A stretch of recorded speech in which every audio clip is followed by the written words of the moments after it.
Yomad Afnun Gimel. Bonjour, dans Gemara, on va rencontrer une halakha spéciale qui concerne le Kohen Gadol pendant Yom Kippour.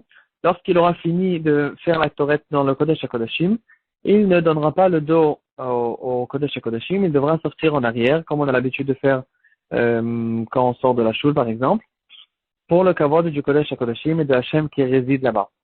Donc de là, la Gemara, elle va en arriver à la halakha qu'on connaît tous.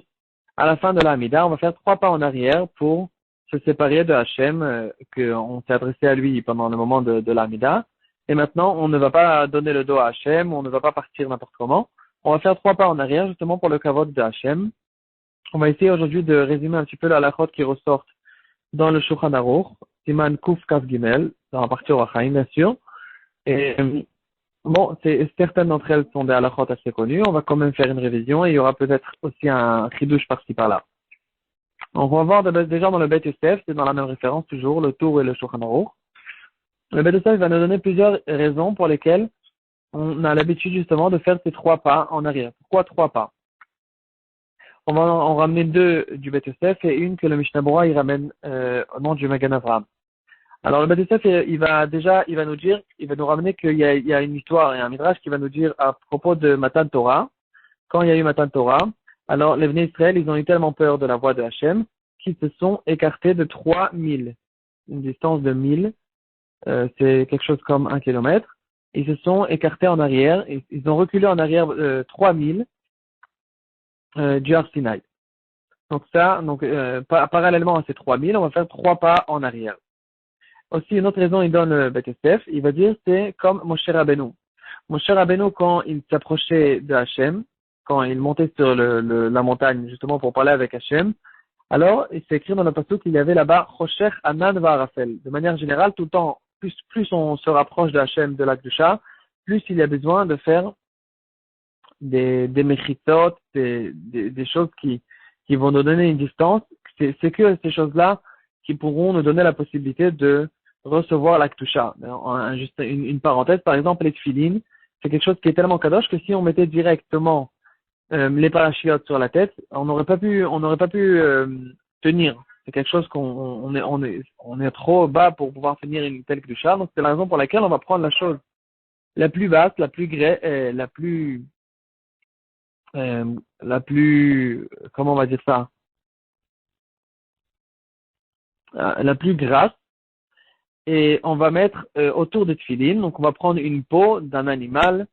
Et c'est que de cette manière-là, au fait, on peut mettre les tefilines. Bon, en tout cas, de la même chose aussi, on va voir quand Moshe Rabbeinu, il va se rapprocher de Hachem, de la même chose aussi à Matan Torah, il y aura tout le temps Choshech, Anan, Va'arafel, il y aura de la fumée, il y aura de l'obscurité, du brouillard.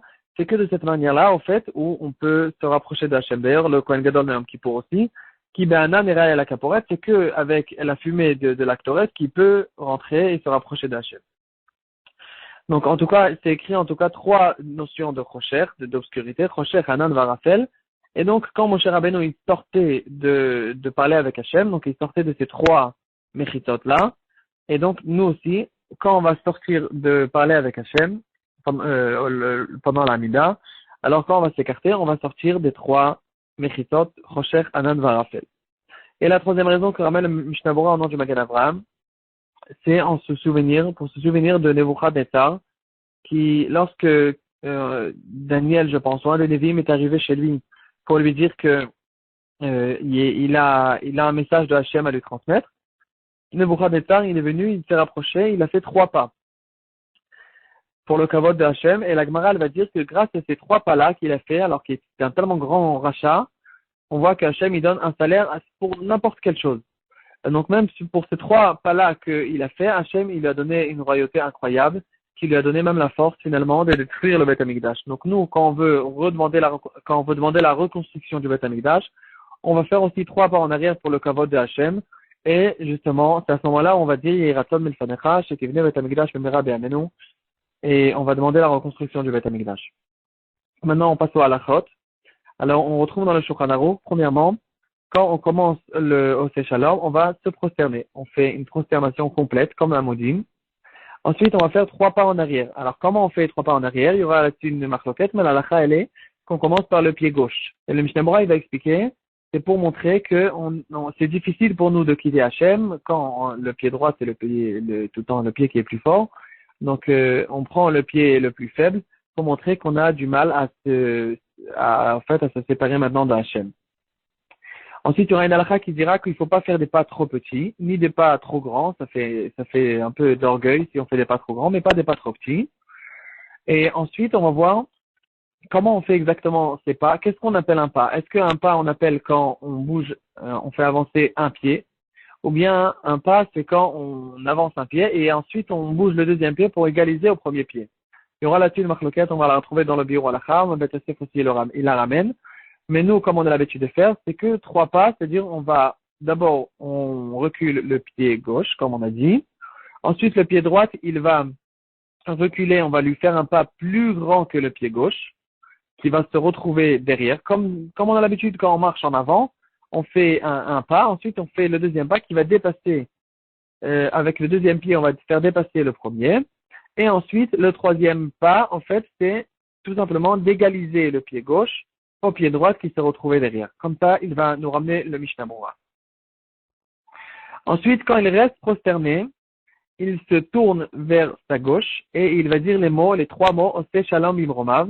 Pourquoi il se tourne vers sa gauche? Parce que Hachem qui se trouve en face de lui, donc on se prosterne Kivyachol du côté droit de Hachem, c'est-à-dire quand je m'adresse à quelqu'un et je me tourne à ma gauche, donc en fait je m'adresse à sa droite, parce qu'il est en face de moi. Donc Kivyachol, Hachem qui est en face de nous, on dit Oseh Shalom Imromav, on se prosterne de son côté droit. Ensuite, on reste prosterné et on se tourne du côté droit à notre droite, on va dire les 4 mots Huya Shalom Aleinu, et ensuite on se prosterne devant nous et on va dire Valkol Israël Veimro Amen. Voilà, maintenant on a fini le Oseh Shalom et ici arrive le minag de dire Yeraton Shebaner et Amigdash. Ensuite il y aura une halakha qui va ramener le Shulchan Aruch. Jusqu'à quand on reste comme ça? Alors on ne va pas revenir tout de suite parce que si on revient tout de suite, ça fait genre j'essaie de me débarrasser de la tefila, c'est bon, je fais Oseh Shalom, je reviens et je peux partir.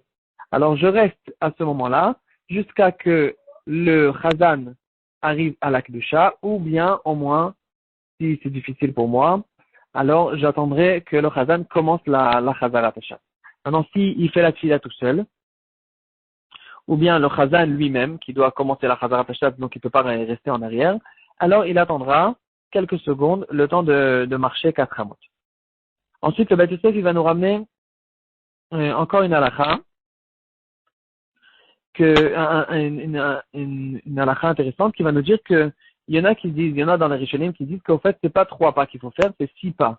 Alors le Beit Yosef va nous expliquer qu'au fait il y a 3 pas en arrière et ensuite il y a aussi un lien de faire 3 pas en avant. Donc normalement d'après la halakha, en fait on peut faire les 3 pas en arrière et partir. On n'est pas obligé de faire les 3 pas en avant, mais le Beit Yosef va nous ramener quand même qu'il y aura des chitotes qu'on doit faire 6 pas, donc on fera quand même les 3 pas en avant, même si j'ai besoin de partir.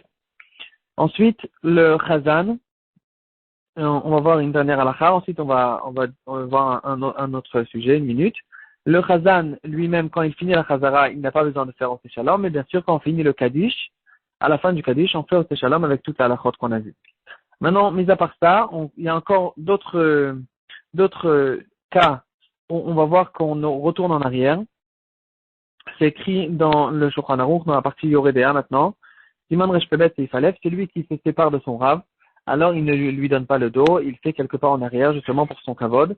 Et aussi celui qui sort de la choule, il y aura une halakha ou un minag qui dira que en sortant de la choule, je donne pas le dos à la choule, je fais la sortie en arrière.